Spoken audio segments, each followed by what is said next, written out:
what about these two? This is my mother and my stepfather. That's Esther and Phil McKenna. My mother died of mesothelioma in 1975, September 1975. And my stepfather, Phil McKenna, died in 1970, 10th of October 1970, with asbestosis. And they also at Wittenoom? They were both in Wittenoom, yes. He was the shift boss, in fact, with all in the mine? Yes, in the mill. Mill? In the mill. And who's that? This is my husband, Ron. He died in February 1978 of asbestosis. He was a transport officer in Wittenoom. He did 12 months in the mine when he first went to Wittenoom, and then he was transport officer. He worked under Don Ecott. How old was he? When he died, he was 50. He was coming up to his 51st birthday when he passed away. He'd been out for a long time? Yes, 20 years we were married. And who's that? This is my sister, Virginia, and her husband, Edo.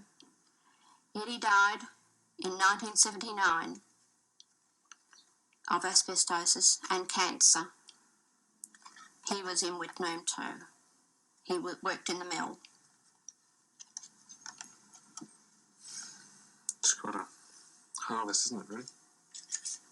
Yes, well, 3 sisters were widowed in 14 months.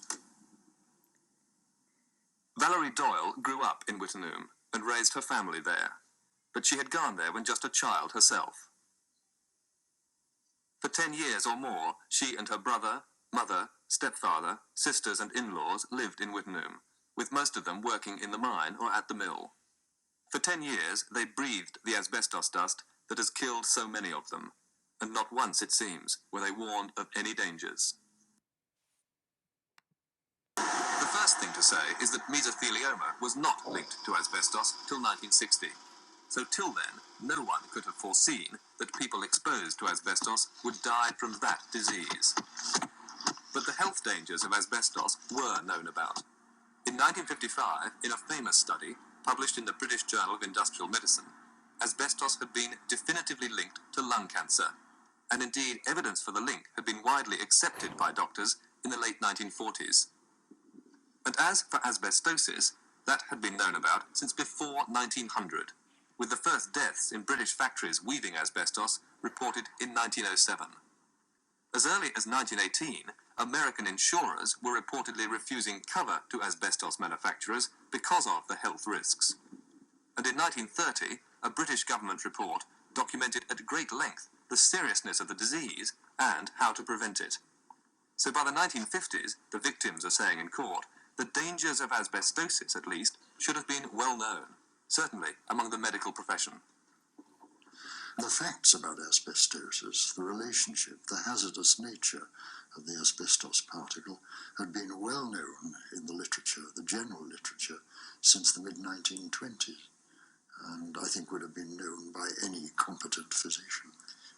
When you say the facts were well known, could one have known at the time that exposure to that sort of dust could kill people? Yes. Unequivocally, the answer would be yes. So could the company have known that?